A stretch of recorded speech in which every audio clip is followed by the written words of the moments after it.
Hello, so I'm back from a short break in video making, and today I'll be covering the 8th video in our series, which is on PVD, also known as physical vapor deposition. Okay, so maybe first let's go through a non-technical summary. So what is deposition? Deposition is simply coating, right? A surface with a layer of something, with a coating layer. So it is a bit similar to when, let's say, you go to the car workshop and get your car or motorbike or bicycle coated with a new layer of paint, right? So what happens is that the technician or the workshop staff will basically take a spray can or spray gun and spray a layer of small droplets of your coating onto your surface, and your surface is coated pretty uniformly with a layer of color, right, a paint or protective coating. So the same thing is happening in PVD, just that in this case, instead of a gun, right, a paint spray gun or spray paint kind of setup, we are using a plasma based setup. So it's the same plasma that we talked about in the previous video, and the principle is actually fairly straightforward to understand. You are using particles, ions, right? Or you can think of it as particles, to hit a bank. Let's say you can call this a bank or a target of your coating material, and pieces of your coating material will drop out and land on your desired item to be coated, which is your semiconductor wafer. So that's the general overview of what is physical vapor deposition. Okay, so let's go straight into it. So another name for PVD is sputtering, right? Because it's actually based on the same principle as physical sputtering that we learned in the etch video previously. Just that in this case, right, instead of your target, the thing being sputtered being your wafer, right? Instead, the thing that is being etched or sputtering etched away is your sputtering target, which is basically a material. Uh, it's a disc, a cylindrical disc of the material that you want to deposit on your wafer. Okay? So what I mean by this, it can be actually illustrated by this diagram over here. So what happens in DC sputtering is that in this plasma, right, ions are accelerated, argon ions are accelerated to your target, and in the process identical to the physical mode of etching, it basically sputters out atoms from your target. So if your target is, let's say, aluminium, right, aluminium atoms will be sputtered out of your target. And where do these sputtered atoms go, right? In sputtering etch, right, if what you care about is the etch, you don't really care where your sputtered atoms go as long as they do not redeposit back on your wafer. However, now what you want is you want the atoms, right, sputtered out of the target to indeed travel to the wafer surface and deposit on the wafer surface. So that is what you want to happen. And so we can see over here the diagram showing the potential curve, right? What is the electrical potential of the plasma and the electrodes? So you can see that the plasma once again is at a slightly positive potential, right, due to the principle of the ion and electron flux needing to be at equilibrium. And you see over here that the cathode is connected to a DC source over here, and because of that there is an applied DC potential, which causes the positively charged argon ions in the plasma to be accelerated to your cathode, which is your target, so that it can bombard the target, bombard the, let's say, aluminium target, to force aluminium atoms to be sputtered out. And what happens to these aluminium atoms? The aluminium atoms will then drop down, right? Because often your target is placed directly above your wafer, so it can drop down by a purely, like, let's say, gravitational means. If it's uncharged atoms, it can drop down purely by purely gravitational means to your wafer surface. Okay, and so that is the principle of a DC sputtering. So the DC voltage must of course be high enough to ionize the argon gas into a plasma. And an example setup, right, can be shown over here, where in this case your anode, right, is not just your substrate, right, which is your wafer, but there's also a peripheral anode, right, peripheral anode surrounding the target, right, near where the plasma is. This is to ensure that your electron current does not all flow through your wafer, because that can be damaging to your wafer. It can cause undesirable effects. So instead, right, the electron current will go through this peripheral anode. However, let's say your target atoms that sputter out, your aluminum atoms, will still travel, right, vertically downwards to deposit on your substrate. So DC sputtering is a very good method for conductive target materials. So for example, metals, right, like what I mentioned, aluminum, can be titanium, right, can even be metals like copper, tungsten, and all that, right. It can also work well for, let's say, conductive compounds, right, like let's say titanium nitride or certain silicides, right. And so normally what happens is that the chamber is also held at a smaller pressure, at 5 to 50 millitors, right. However, this pressure, even though it's smaller than atmospheric pressure, right, is still not not considered like ultra high vacuum. So there's still many collisions that can occur between the ions and the other neutral species that's in this plasma chamber. So as a result, right, there can often be a wide angular distribution of the incoming metal atoms that is heading towards the wafer to be deposited. So that can either be a positive or a negative, right? It can be something that can be exploited to have more uniform deposition. However, right, if you want, let's say, a very directional deposition, which I'll cover in the next video, then there are strategies to actually mitigate this and to ensure a more directional flow of atoms to your substrate surface, your wafer surface. Okay, so now I'll cover something called a reactive sputtering deposition. So remember I mentioned that your target can be a conductive metal or conductive compound. But what if, let's say, you want to deposit a non-conductive compound, for example like aluminum nitride or aluminum oxide, right? So the thing is that in this case, your target of course cannot be made of the oxide or nitride material if it's non-conductive. Okay, so okay, some metal nitrides are conductive lah, but here I'm referring to, let's say, if you want to deposit a non-conductive metal nitride or metal oxide, yeah, then we will need to use reactive sputtering most of the time. So the way this is going to be applied is that your target can be your original metal material, so let's say aluminum, and in your gas inlet, right, you flow in the gas that's going to react with aluminum to form your compound. So for example, in this case over here, we want to form aluminum nitride, so we flow in nitrogen gas, right, into your wafer surface. So normally this reactive gas, you want to flow it closer to the wafer area, not to the target area, right. This is because we want the reaction to form the non-conductive compound to occur on the wafer surface. We do not want it to occur on the target surface. Why? Because that will contaminate the target. So contaminate the target is a problem, not just because in future, if let's say you want to deposit pure aluminum, you have to change your target. That's not the only or main problem. Actually, a bigger problem is the fact that these compounds, if they are non-conductive, right, they can cause charge buildup on the target over time.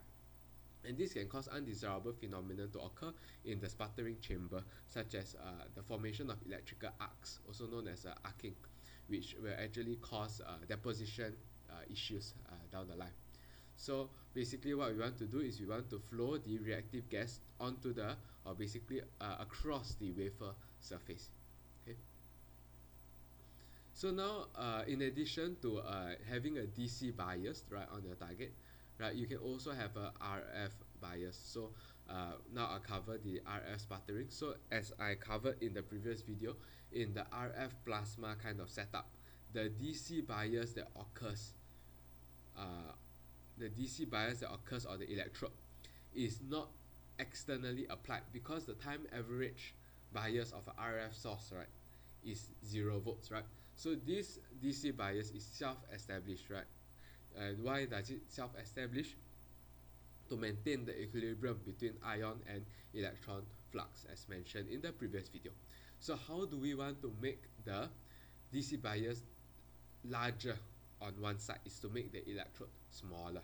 So remember previously in the edge case, we made the wafer the electrode, basically the electrode that the wafer is on, we want to make that electrode smaller and the counter electrode bigger, right? This is because we want all our ion flux to be mostly on the wafer surface, right? However, in this case it's different because which is the material you are etching now? You are etching the sputtering target, you are not etching the wafer, right? So we want most of our ion flux to occur on the sputtering target. We want the ions to bombard the sputtering target with the higher velocity and higher energy, right? That's why in this case we make the electrode where the target is on smaller, and we make the electrode where the wafer is on bigger, as can be illustrated from this diagram on the left. Okay, so yeah, the wafer electrode can be connected to the chamber walls, right, to increase the ratio of the bias on the target end and on the wafer end. Okay. And one way that we can actually enhance sputtering rates is through this idea of magnetron sputtering. So when the argon ions bombard the target, sometimes electrons are also generated, and these electrons can further intensify the plasma, because these secondary electrons can collide with, let's say, an argon atom to ionize it to form like argon plus, right, ions that, and continuing to release another electron and therefore unleash a sequential reaction like that. And so what happens when we put magnets behind the target is that the secondary electrons that are released from the target surface when the target is bombarded by ions, right, enters into this loop or spiral-like motion, right, because under the influence of a magnetic field, right, under the influence of a magnetic field, it will experience a magnetic force that will cause it to undergo this kind of circular motion. And so in a sense, electrons are more heavily concentrated now in this kind of circular motion on the target surface, and this will actually cause the plasma on the target surface to be continually made more dense, And so the good thing about this is that now the plasma has a higher ionization efficiency, and in effect, right, what we can do is that we can, as a result, keep the chamber at a lower pressure. And so lower pressures are sufficient now to generate a sufficiently dense plasma, because our electrons are now trapped in this circular motion which can densify the plasma. Okay? And what is the good thing about the plasma being kept at a lower pressure, right, is that your ions or atoms that are, let's say, released from your target surface, they are less likely to collide with other neutral species in the chamber, and so they are more likely to follow a straight and vertical path towards your wafer, and therefore allowing the deposition on your wafer to be more directional. Okay, and of course the obvious main benefit is that higher deposition rates can also be achieved because your plasma is now denser, your rate of ion bombardment of your target is higher, and therefore the rate of sputtering deposition from your target to your wafer is higher as well. However, right, this can cause target issues, right? One example is this racetrack kind of pattern that ends up forming on your target, because, right, your magnets, let's say you place like concentric magnets on the outside, right, one circle, and a circular magnet in the inside, right, at the center of your target. So this is at the back side of your target. So your electrons will follow a circular path, something similar to this, and therefore your plasma is concentrated along these areas, right, in the form of a circular ring. And so this ring, right, will cause this ring of more denser plasma will cause this area on the target to be etched, right, to at a higher rate, therefore resulting in a racetrack kind of groove that is etched onto your target. And so that's not good, because now your target surface is not flat, right, and so this could cause problems with deposition uniformity as well as deposition directionality, right, on your wafer eventually. And another problem that we can have, as mentioned earlier, is the target poisoning. So when there's a target poisoning on your surface of your target, this often happens in reactive sputtering, where you are pumping a reactive gas to your substrate surface, right? However, some of the reaction can also occur on the target, forming a non-conductive compound on your your target. Let's say your target is aluminium, your reactive gas is oxygen because you want to form aluminium oxide layer on your substrate, right? Some aluminium oxide can also form on your target, and the areas where that is covered by this aluminium oxide will build up charge, right? It will build up charge because it's a non-conductive layer, and this can cause the formation of an arcing discharge, electrical discharge, to the formation of electrical arcs on your target surface. So these kinds of discharge of electricity, of charge buildup, is very rapid and very uncontrollable. And so what this can cause is, this kind of uncontrollable electrical discharge can cause contaminative effects on your wafer, right? Because a sudden large and uncontrollable discharge of electrical energy can cause like certain parts of your target, for example, to melt and splatter particle contamination on your wafer, for example. So this is actually a very well documented phenomenon that can occur in PVD systems, especially in reactive sputtering systems. Okay.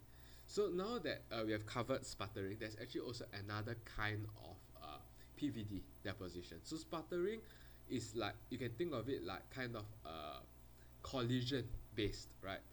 Kind of deposition idea, right? Ions bombard onto your target, right? And then collide onto your target and collide out, right? Atoms from your target which fall onto your wafer.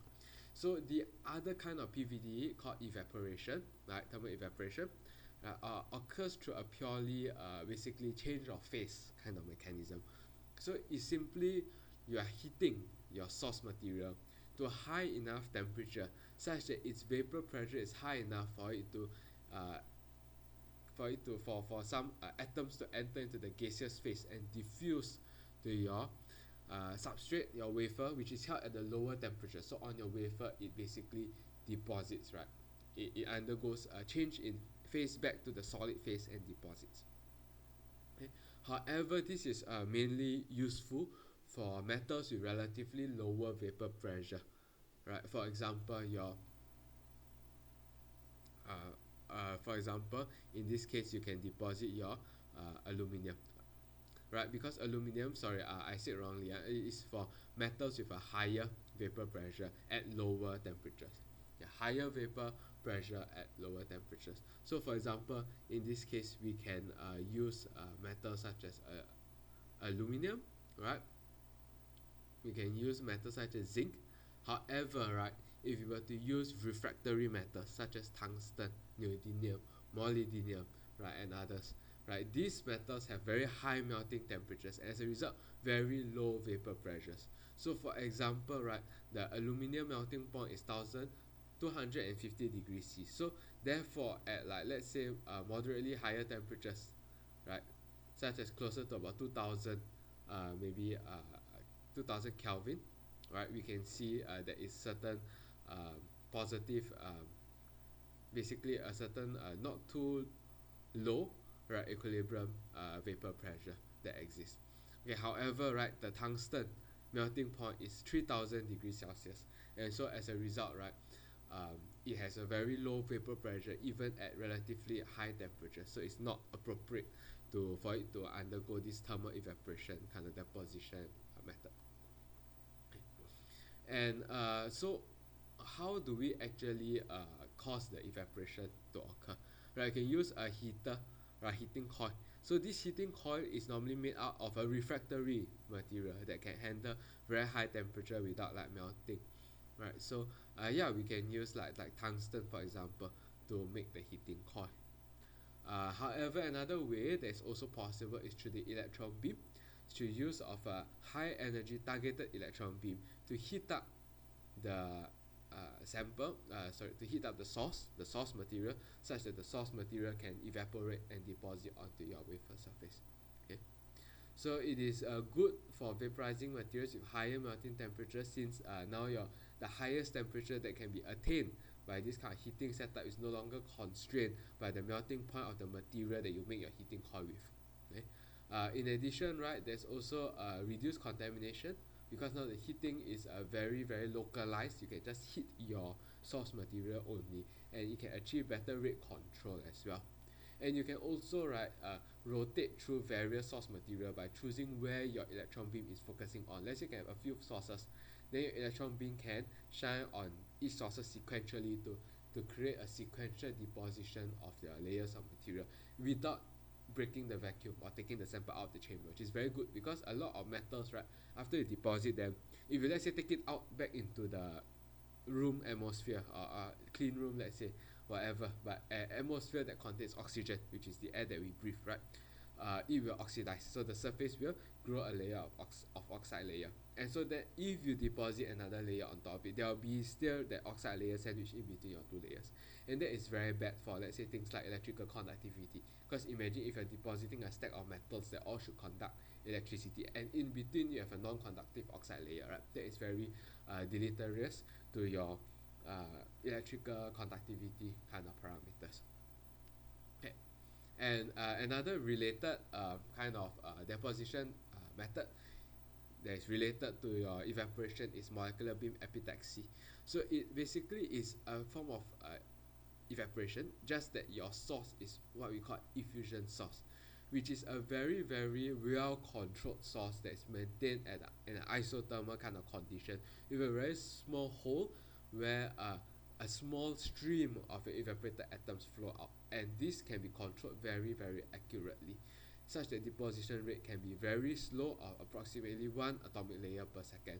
This allows your atoms, when they land on your surface, to migrate to your, let's say, your lattice positions, allowing for epitaxial growth of a single crystalline structure. So if your substrate is a single crystalline material and you're depositing the same material on it, it can continue growing in that single crystalline structure, right? Because the deposition rate is slow enough to allow the incoming atoms to arrange themselves into the lattice positions to form the subsequent layers in an epitaxial fashion. Okay? And however, right, unlike atomic layer deposition, which we will cover next lecture, this is actually not self-limiting. So it's fundamentally still a physical process, not a chemically limiting process. However, it is slow enough to be able to control the deposition very very accurately. So how do we control it, right? We need to know, right, when to stop or how many layers have been deposited, and we use something called a read RHEED kind of setup, which is basically stand for a reflection high energy electron diffraction. So when we actually have an incident electron beam on the sample at very low angles, right, we can see that the intensity varies with time, where the peak intensity represents when the sample surface is very uniform, and the troughs occur when the sample surface is non-uniform, representing that the sample is in the midst of depositing a new atomic layer. So therefore, when we stop, let's say, the deposition at the peak positions, we know we are stopping it at basically when the previous layer has completely nicely deposited on the wafer surface. And by counting the number of peaks right from the start to the end of the deposition process, you will know how many layers you have deposited on your sample surface. So that is one way of knowing or monitoring your deposition. However, there's also another way to monitor your deposition rate. So this is often implemented in your PVD systems, and that is the quartz crystal microbalance. So you basically have very near your substrate quartz crystal microbalance. So these actually two plates of conductive material that sandwiches a quartz crystal. And so this quartz crystal, right, is piezoelectric in nature, and that means that it has a certain resonant frequency. If you apply a certain frequency of an AC signal, you can cause the material to undergo a physical oscillation at its resonance frequency. So what happens is that when the material is being deposited on your wafer, it also deposits on your microbalance next to it, next to your wafer. And so the deposition of layers of new material on the microbalance will change the mass of your microbalance, therefore changing its resonance frequency. And by monitoring the change in the resonance frequency on the microbalance, we can actually do the calculations, especially after you have a certain calibration that you have already done. You can convert that into basically the thickness of your material that's already grown on your microbalance, and by extension your wafer as well. Okay, so basically this is the end of my video on PVD.